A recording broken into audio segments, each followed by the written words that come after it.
Frederick Chard, Epilog, from his book I Was an ASA Vietnam War Resistor.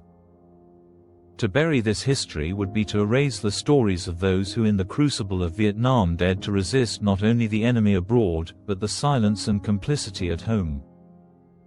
It would mean forgetting the lesson that even the mightiest empire can falter not just from external foes, but from the quiet, determined people expressing their opposition. Many people believe, perhaps with good reason, that the US government would prefer to see the history of the Vietnam War quietly buried beneath the weight of newer headlines and shifting public memory, a chapter left to gather dust, unexamined and unresolved. There is a persistent sense that the war is a shadow America tries to outrun, a story whose truths remain uncomfortable and whose lessons remain largely unlearned. But the legacy of the Vietnam War refuses to fade away. It stands as a stark and undeniable testament to a moment when the world's most powerful superpower found itself brought to its knees not by another mighty nation, but by a tenacious, barefoot army of peasants and farmers, fueled by a fierce determination and a willingness to endure unimaginable hardship. Yet, the defeat was not simply a matter of military strategy or guerrilla tactics.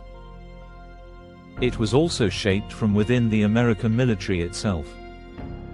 The collective resistance of men and women in the US Armed Forces changed the course of the war in ways rarely discussed in history books. There were those who refused to fight, who questioned the mission, who saw the cost in blood and conscience and chose another path. Across bases and battlefields, soldiers protested the war, openly risking imprisonment or worse. Some mutinied, rejecting orders they saw as senseless or cruel. Others sabotaged equipment, quiet acts of defiance intended to disrupt the machinery of war. Duty assignments were shirked not out of cowardice, but as a deliberate stand against what they believed was an unjust conflict.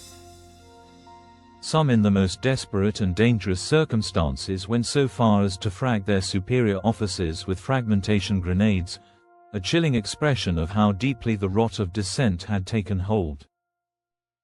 Still others became conscientious objectors, navigating the perilous road of principle over obedience, determined to live by their own moral compass even if it meant standing alone.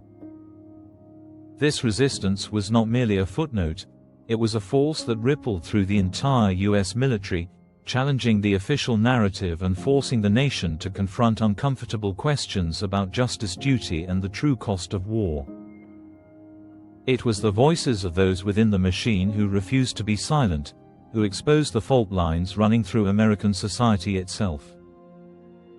Courage of its own people, those who against all odds refused to surrender their conscience.